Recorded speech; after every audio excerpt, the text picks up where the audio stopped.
ओम नमो नारायणा। स्वागत है आपका सोमवती अमावस्या कथा में। सोमवती अमावस्या कथा का क्या महत्व है? हिंदू धर्म में एक अत्यंत पवित्र और पुण्यदायी तिथि है। जब अमावस्या सोमवार के दिन पड़ती है तो इसे सोमवती अमावस्या कहा जाता है। इस दिन व्रत, पूजा, तर्पण और दान करने से पितरों को मोक्ष और साधक को सुख समृद्धि की प्राप्ति होती है। विवाहित स्त्रियां अपने पति की दीर्घायु, अच्छे स्वास्थ्य और सुख सौभाग्य की कामना के लिए यह व्रत रखती हैं।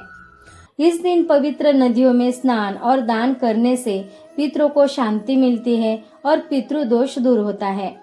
सोमवती अमावस्या के दिन मौन व्रत रखने से सहस्त्र गोदान के बराबर पुण्य फल की प्राप्ति होती है। इस दिन पीपल के वृक्ष की परिक्रमा 108 बार करने से त्रिदेव ब्रह्मा, विष्णु, महेश का आशीर्वाद प्राप्त होता है। तो सुनते हैं सोमवती अमावस्या व्रत कथा। एक गरीब ब्राह्मण परिवार था। उस परिवार में पति पत्नी के अलावा एक पुत्री भी थी। वह पुत्री धीरे धीरे बड़ी होने लगी। उस पुत्री में समय और बढ़ती उम्र के सभी श्रेयोचित गुणों का विकास हो रहा था। वह लड़की सुंदर, संस्कारवान एवं गुणवान थी, किंतु गरीब होने के कारण उसका विवाह नहीं हो पा रहा था। एक दिन उस ब्राह्मण के घर एक साधु महाराज पधारे। वो उस कन्या के सेवा भाव से काफी प्रसन्न हुए।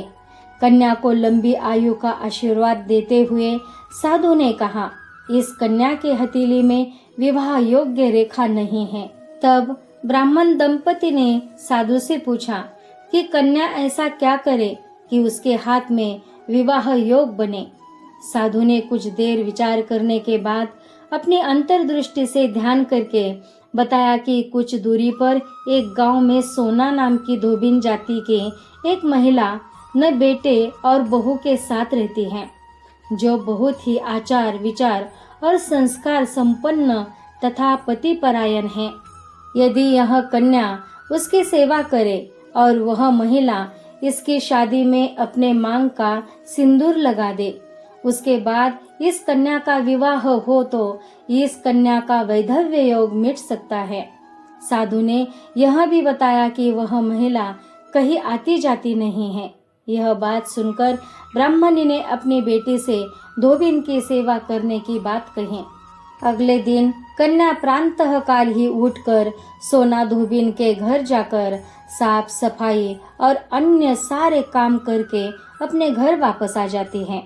एक दिन सोना धोबिन अपनी बहू से पूछती है कि तुम तो सुबह ही उठकर सारे काम कर लेती हो और पता भी नहीं चलता। बहू ने कहा, माँ जी, मैंने तो सोचा कि आप ही सुबह उठकर सारे काम खुद ही खत्म कर लेती हैं। मैं तो देर से उठती हूँ। इस पर दोनों सास बहू निगरानी करने लगे कि कौन है जो सुबह ही घर का सारा काम करके चला जाता है। कई दिनों के बाद धोबिन ने देखा कि एक कन्या मुंह अंधेरे में घर पर आती है और सारे काम करने के बाद चली जाती है। जब वह जाने लगी तो सोना धोबिन उसके पैरों पर गिर पड़ी। पूछने लगी कि आप कौन हैं और इस तरह छुपकर मेरे घर की चाकरी क्यों करती हैं। तब कन्या ने साधु द्वारा कही गई सारी बात बताई। सोना धोबिन पति परायण थी, उसमें तेज था। वह तैयार हो गई। सोना धोबिन के पति थोड़ा अस्वस्थ थे। उसने अपनी बहू से अपने लौट आने तक घर पर ही रहने को कहा। सोना धोबिन ने जैसे ही अपने मांग का सिंदूर उस कन्या की मांग में लगाया, उसका पति मर गया। उसे इस बात का पता चल गया। वह घर से निरांजल ही चली थी।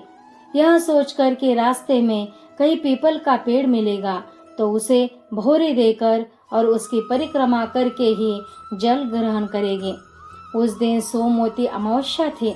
ब्राह्मण के घर मिले पुए पकवान की जगह उसने ईंट के टुकड़ों से 108 बार भोरे देकर 108 बार पीपल के पेड़ की परिक्रमा की और उसके बाद जल ग्रहण किया। ऐसा करते ही उसके पति के मुर्दा शरीर में वापस जान आ गई। धोबिन का पति वापस जीवित हो उठा। इसीलिए सोमवती अमावस्या के दिन से शुरू करके जो व्यक्ति हर अमावस्या के दिन बहुरी देता है उसके सुख और सौभाग्य में वृद्धि होती है। पीपल के पेड़ में सभी देवों का वास होता है, अतः जो व्यक्ति हर अमावस्या को न कर सके वह सोमवार को पड़ने वाली अमावस्या के दिन 108 वस्तुओं की भौरी देकर सोना धोबिन और गौरी गणेशा का पूजन करता है, उसे अखंड सौभाग्य की प्राप्ति होती है। ऐसी प्रचलित परंपरा है कि पहली सोमवती अमावस्या के दिन धान, पान, हल्दी, सिंदूर और सुपारी की भौरी दी जाती है। उसके बाद की सोमवती अमावस्या को अपने सामर्थ्य के हिसाब से फल, मिठाई, सुहाग सामग्री, खाने की सामग्री इत्यादि की भौरी दी जाती है और फिर भौरी पर चढ़ाया गया सामान किसी सुपात्र ब्राह्मण, ननंद या भांजे को दिया जा सकता है। तो आज की कथा में इतना ही। हरि शरणम।